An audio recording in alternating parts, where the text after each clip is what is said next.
안녕하세요. 저는 결혼한 지 1년이 채 안 된 20대 후반의 여성입니다.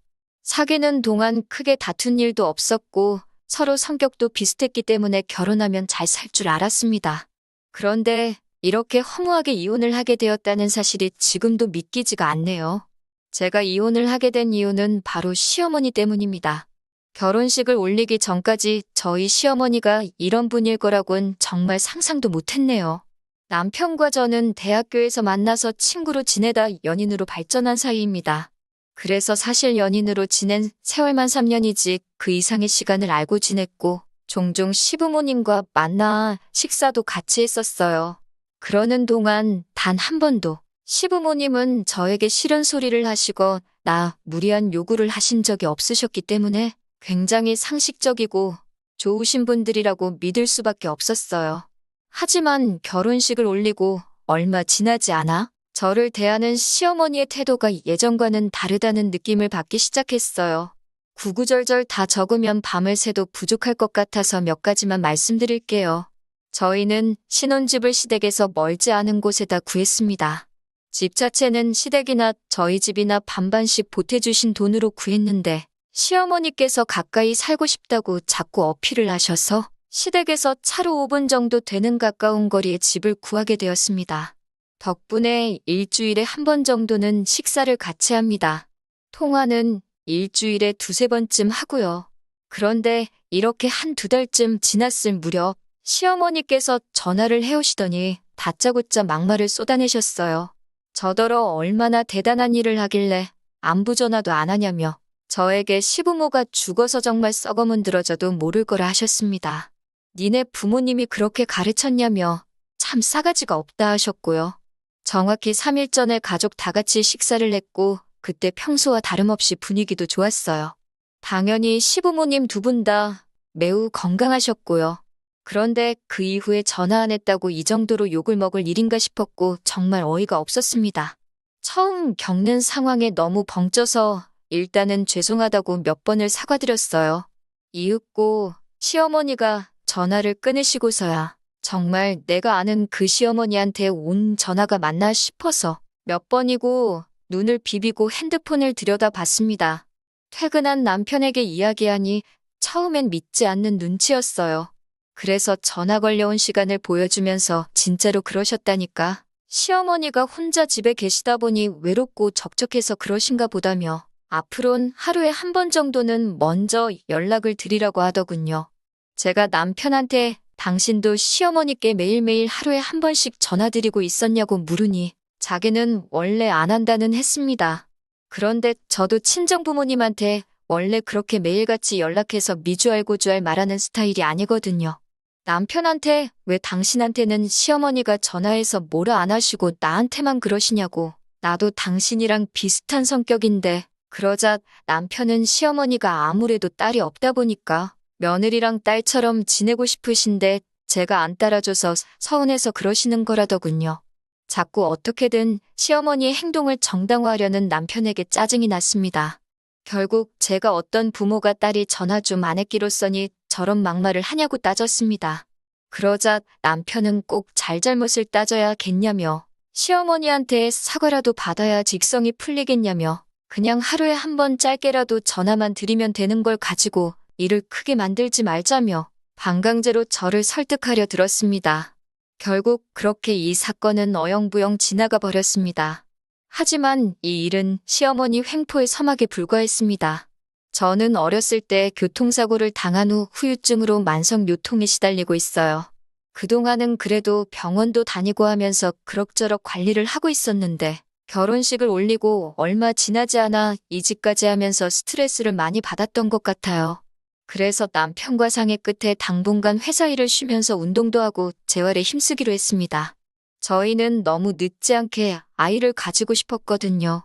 그런데 남편이 그 이야기를 시부모님께 했는지 다음 날 시어머니께 전화가 걸려왔어요. 시어머니는 허리가 안 좋다는 걸 왜 결혼 전에 말하지 않았냐면서 저희 친정부모님이 당신을 속였다며 분개하셨습니다. 저는 남편이 분명히 알고 있었다고 말씀을 드렸습니다. 그러자 이번엔 회사는 언제까지 나갈 거냐고 하시길래 이번 주로 끝이라고 했습니다. 그러자 시어머니는 저 때문에 불쌍한 당신 아들만 등골 빠지게 돈 벌어오게 생겼다며 염치도 없다고 그러시더군요. 그나마 지금도 제가 수위를 낮춰서 적고 있는 거고 원래는 이것보다 더 심하게 말씀하셨어요. 아무튼 이때는 저도 참을 수가 없어서 왜 그렇게 말씀하시냐고 어머님이 이런 이중인격이신 줄 몰랐다고 저야말로 사기 결혼 당한 기분이라고 화를 냈습니다. 그러자 시어머니는 전화를 확 끊어버리셨어요. 퇴근하고 집에 들어온 남편에게 오늘 낮에 시어머니가 하신 말씀을 하나도 빼놓지 않고 전달했습니다. 대성통곡을 하면서 이야기를 하니 남편도 이번엔 제 말을 믿는 눈치였어요. 당장 시어머니께 따지러 가자더라고요. 그렇게 시댁에 도착해 남편이 왜 말씀을 그런 식으로 하셨냐 따져 물었습니다. 그러자 시어머니가 갑자기 눈물을 쥐어 짜내며 새아가가 아프다고 하니 시어미로서 걱정이 되어 전화 한 번 건 것뿐인데 그것마저 듣기가 싫다 하니 더는 할 말이 없다며 미안하다 하시더라고요. 정말 입이 떡 벌어질 정도의 놀라운 연기 실력을 가지고 계셨습니다. 핸드폰 녹음을 안 한 제 자신이 원망스러울 정도였어요. 나중엔 시어머니가 목 놓아 우는 신용까지 하셨고 그러자 남편이 죄송하다 하더라고요. 그러면서 저에게 저번부터 자꾸 일을 크게 만드는 것 같다며 아무리 며느리들이 시자만 들어가도 소름 끼쳐 한다지만 그래도 이건 아니지 않냐며 한숨을 내쉬곤 시부모님께 소란스럽게 해서 죄송하다고 사과를 하라고 했습니다. 급기야 남편은 제 목덜미를 짓누르다시피 하더니 억지로 저를 무릎 꿇게 하더군요. 저는 결국 시댁을 뛰쳐나와 집까지 걸어오면서 정말 미친 여자처럼 울었습니다. 그 일 이후로 남편과 헤어져야겠다는 생각을 했습니다. 사이코 같은 시어머니 때문에 정신이 어떻게 될 것만 같았고 남편은 제 말을 믿어주지 않았으니까요. 하지만 머리로는 헤어져야지 생각하면서도 쉽게 결단을 내리지 못했습니다. 이혼녀가 된다는 두려움이 컸던 거예요. 결국 결단을 내리지 못하고 며칠 동안 시간만 흘러갔어요. 스트레스 때문인지 몸이 좋지가 않아서 병원을 찾았다가 제가 임신을 했다는 놀라운 소식을 듣게 되었습니다. 임신 4주차였어요. 이혼을 생각했던 마음도 눈 녹듯 사라졌고 남편과 저는 서로 노력하며 살자고 다짐했습니다. 그 어느 때보다 행복하고 기뻤어요. 그리고 2주 후 임신 6주차가 되었을 때 찾은 병원에서 뱃속의 아이가 쌍둥이라는 사실을 알게 되었어요. 자연 임신의 일란성 쌍둥이로 굉장히 드문 경우라고 하더군요. 하지만 임신을 알아차렸을 때부터 허리 통증이 점점 더 심해져 왔습니다. 일어서면 왼쪽 다리가 너무 저리고 시간이 지나도 통증이 사라지질 않았어요. 진통제를 먹거나 주사를 맞을 수도 없었기에 온몸을 비틀며 스트레칭을 하는 게 전부였습니다. 통증으로 인한 스트레스는 저를 예민하게 만들었고 입덧도 심해져만 갔어요. 특히 시어머니는 제가 임신했다는 이야기를 듣고는 자꾸 저희 집에 오려고 하셨습니다. 남편은 출근했고 시어머니가 좋은 소리를 하러 오실 리가 없다고 생각했기에 어떻게든 못 오시게 하고 싶었지만 방법이 없더라고요. 사실 남편에게 한 번 부탁을 했었는데 남편은 오히려 임신한 며느리를 챙겨주고 싶어서 그러시는데 어떻게 못 가게 하냐며 저에게 서운하다고 하더라고요. 그러다 제가 결국 시어머니랑 완전히 연을 끊게 된 건 얼마 전 있었던 사건 때문이에요. 임신 6주차에 병원을 찾아 처음 쌍둥이라는 걸 알게 되었을 때 의사 선생님이 둘 중 하나의 심장 소리가 안 들린다고 아마 곧 도태될 거라고 하셨습니다. 문제는 도태 과정에서 정상적으로 심장이 뛰는 다른 태아에게도 부정적인 영향이 있을 수 있다고 하셨어요. 생각지도 못한 임신에 대뜸 쌍둥이까지 정말 많은 일이 있었는데 유산 가능성이 있다고 들으니 너무너무 걱정이 되더라고요. 결국 8주차에 계류유산 진단을 받았습니다. 7일 내로 수술을 해야 한다고 하더라고요. 그 소식을 들으신 시어머니께서는 노발대발 난리가 나셨습니다. 전화를 걸어와서는 도대체 어떻게 생겨먹은 몸이길래 애 하나 제대로 간수를 못하냐며 저에게 막말을 쏟아내셨습니다. 그런 식으로 말씀하시는 시어머니를 보니 화도 나고 속도 상했지만 그래도 뭘 모르시니 저러시겠지 싶어서 계류유산은 특별한 이유 없이 발생하는 일이라 제 잘못이 아니라고 설명을 해드렸어요. 하지만 시어머니는 들으실 생각이 아예 없으셨습니다. 그냥 처음부터 저를 비난하고 싶으셨던 거겠지요.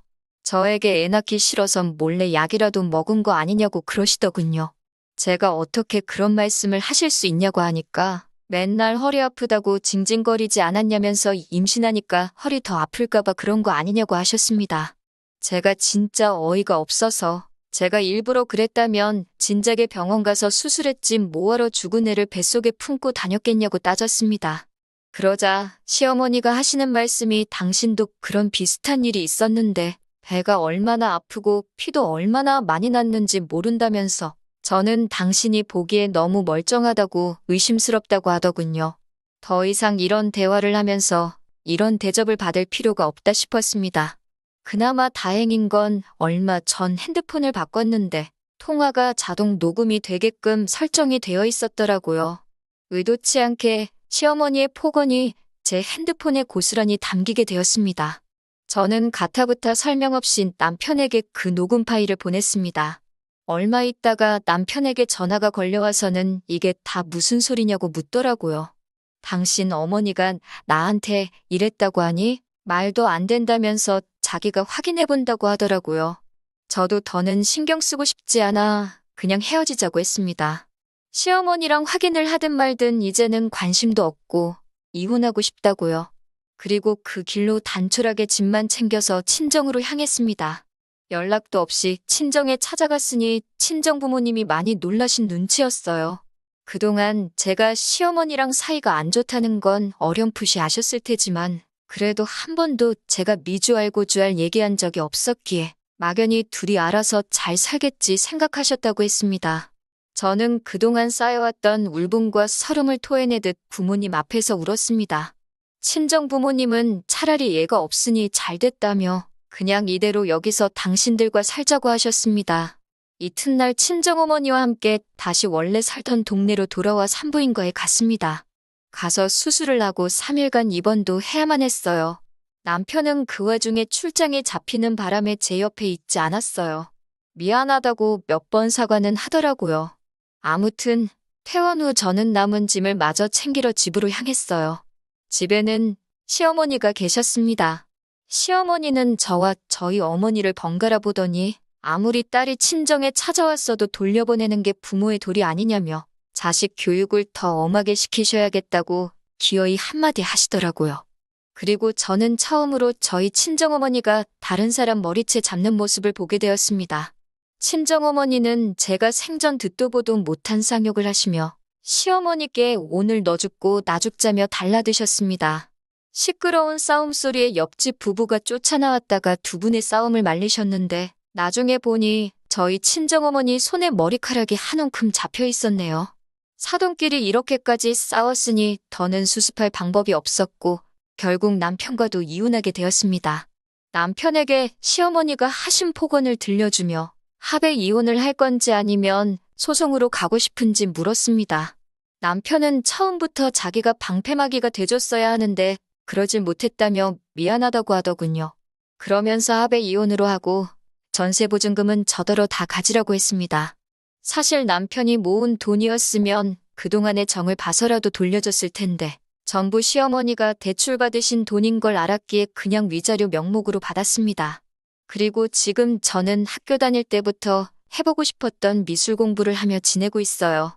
얼마 전에 미처 챙겨가지 못한 물건이 있어서 남편을 따로 만나게 되었습니다. 남편이 말하길 저와 이혼하게 된 것도 자기 어머니 성격이 사이코라는 것도 지금 우리 동기들 사이에 다 소문이 나면서 많은 친구를 잃게 되었다고 하더군요.